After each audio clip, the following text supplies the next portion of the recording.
Hello and welcome to Retro Reviews, my channel where I review my favorite retro video games of all time, as well as some modern releases I have recently finished. Today I want to talk about a modern indie game that I absolutely had a blast playing, especially with my daughter who really enjoyed it as well, and that is Toem.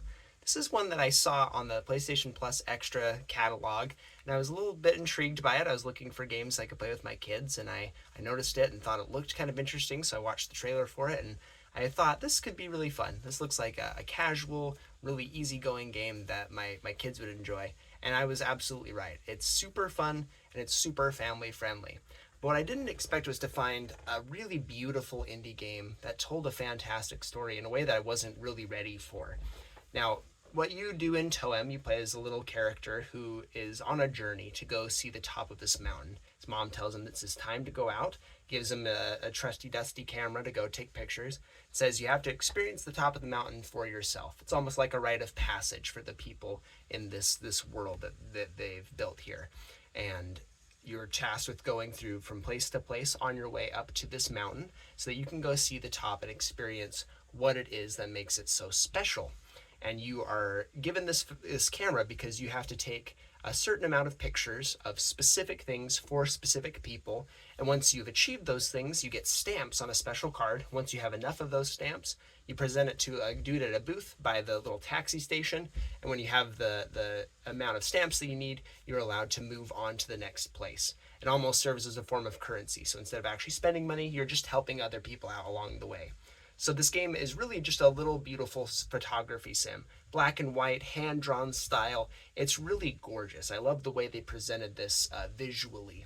So for each area, you'll have a certain amount of characters that you can interact with. Everyone is really interesting, kind of zany characters. They give you specific requests. Some of them don't give you requests at all. They're just there to add flavor to the world that you're in. But you'll do requests for other NPCs that you'll find. You have to complete a certain amount of them. You don't have to complete all of them in each area. In fact, you won't be able to complete everything in every area right away because you'll have to get upgrades in each area that you can use to then go back and complete some of the stuff that you missed previously. So once you've helped out enough people, you can move on to the next area.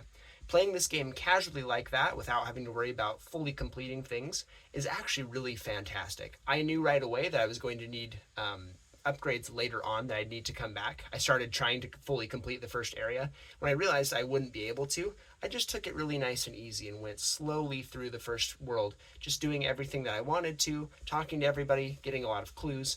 Some of the requests you'll get are just take a picture of this thing, and it's pretty straightforward. You can go and do it. Others require some work ahead of time. You have to accomplish X, Y, and Z before you can get the conditions met to take a picture of something for another person. So sometimes it's a big puzzle, sometimes it's just figuring out what they're talking about in the first place. They'll give you kind of a veiled idea of what you need, some kind of riddle, and you have to figure that out. Sometimes it's a puzzle, sometimes it's just a straight request. But whatever it is, it's really interesting trying to figure out and get the picture exactly the way you need to for the person that you're fulfilling the request for. When you have fulfilled something, when you're taking the picture of it, it will give a little red exclamation point indicating to you that this is something that you are looking for specifically, which is a very nice touch. I really like that. As you get more upgrades, you'll get things like filters for your camera. You'll get certain gear that helps you traverse the world better. There's a lot of upgrades that just give you more freedom to move about the world. Each world is unique in itself. Some of them are like built around the woods area. Some are the city theme. When you get finally up to the mountain, it's very snowy. It's like a base camp of sorts before you go and scale the mountain. It's really gorgeous, and each world has its own unique little theme and kind of idea that it's based around, and I really loved it. I wasn't expecting to love this game as much as I did. It looked like a really fun game that I wouldn't have to sink a ton of time into, something that I could do achievement hunting for, which it absolutely is good for that. All the things that are not direct requests from people, you can actually find hidden requests as well. Some things that will take place over several worlds. You'll have to find like hidden monsters in each world and take pictures of them, meet the condition, take the picture of them, and then once you've completed all of them, you get a special trophy and award in game for that. So those things make it really fun to explore. If you want to go for full completion, you're rewarded from doing so, because you'll be getting extra things that make the world more interesting and flavorful. You'll find more unique secrets and funny little Easter eggs and such, and it makes it really enjoyable. So I think either casually or going for full completion, this game is a really beautiful time. I really enjoyed all my time, so much so that by the time I got to the end, I was actually really sad to let it go. I couldn't believe that. I know when certain things I really enjoy, I have a hard time finishing. I don't want to finish them. Sometimes I'll put it off for a while because I really just want to keep experiencing that, and really not let go of that experience. I know a lot of people have done that with Breath of the Wild or Tears of the Kingdom, saying that they just don't want to finish it because they don't want the magic to be gone. That's how I felt with Toem. In such a short amount of time, they were able to hook me in and bring me into this cute, charming world, this little photography sim that I didn't think too much of initially. It really just kept me going and made me want to experience more and more.